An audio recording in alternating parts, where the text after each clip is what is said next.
जो इंसान की बनावट है वो चार चीजों से है।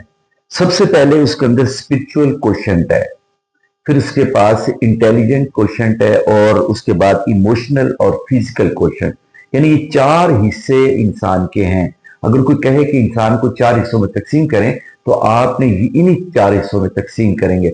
अच्छा, बाज़ औक़ात ये होता है कि हम अपनी कुछ चीजों को तो बहुत अच्छा कर रखते हैं, मसलन जी इंटेलिजेंट बड़े होते हैं वो, और उसके बाद जो फिजिकल क्वेश्चन उनका बड़ा अच्छा नजर आता है, लेकिन इमोशनल क्वेश्चन और स्पिरिचुअल क्वेश्चन उनका मजबूत नहीं होता, इतना अच्छा नहीं होता। उन लोगों ने उसके ऊपर काम नहीं किया होता। फर्ज करें कि हम अपना जो इमोशनल क्वेश्चन की आज बात करेंगे। इमोशनल क्वेश्चन जो है हमारा, इसकी एक मिसाल के जरिए आपको बताता हूं कि दुनिया में जितनी भी तरक्की हुई है, चाहे वो पैसे के लिहाज से हुई है या किसी भी तरह से हुई है, तो उसमें जो मेन किरदार है वो आपके इमोशनल क्वेश्चन का होता है। मैं अब आपको मिसाल के जरिए एक बात बताऊंगा कि ये कितनी बड़ी पावर होती है। तो मैं एक दफा यहाँ पे वहादत रोड है लाहौर में, तो वहां से गुजर रहा था जब मैंने देखा कि एक सड़क बन रही है और सड़क के ऊपर से एक गाड़ी गुजर रही है। मैंने जब नीचे देखा तो गाड़ी के नीचे आग लगी हुई थी।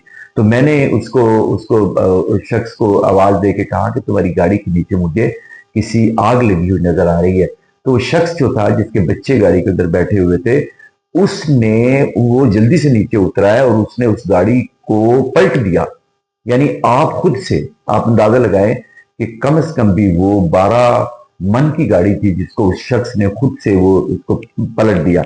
अच्छा, उसके उसके जब हमने 9-10 लोगों ने मिल करके उस गाड़ी को दोबारा से उसी हालत में जब आग उसकी बुझा दी, तो उसके बाद तो अब ये होता है हमारे यहाँ कि वो जो हमारे अंदर इमोशनल क्वेश्चन होता है वो बहुत मजबूत होता है, लेकिन हम उसको इस्तेमाल नहीं कर पाते। इसकी और मिसाल आपको दूंगा।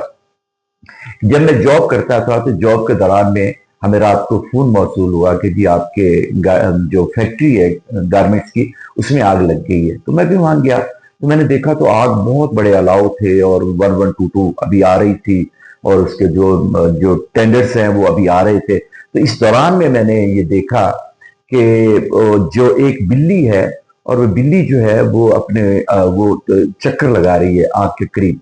तो हमें नहीं समझ आ रही थी कि वो क्यों चक्कर लगा रही है। तो कुछ देर के बाद देखा तो आग में कूद गई वो बिल्ली, और उसके बाद वो अपने बच्चों को निकाल करके लेके आई वहां से, एक या दो बच्चे जितने भी थे। तो हमने देखा कि उसके बाल जल गए और उसके बच्चों के भी बाल जल गए। कुछ देर उसकी हमने वो ट्रीटमेंट की और उसके बाद ठीक हो गए। कहने का मकसद होता है कि ये जो आपके अंदर बहुत बड़ी कुव्वत अल्लाह करीम ने रख के भेजी हुई है, वो आपके इमोशनल क्वेश्चन है, वो आपके इमोशंस हैं, जो इमोशनल इंटेलिजेंट आपका है।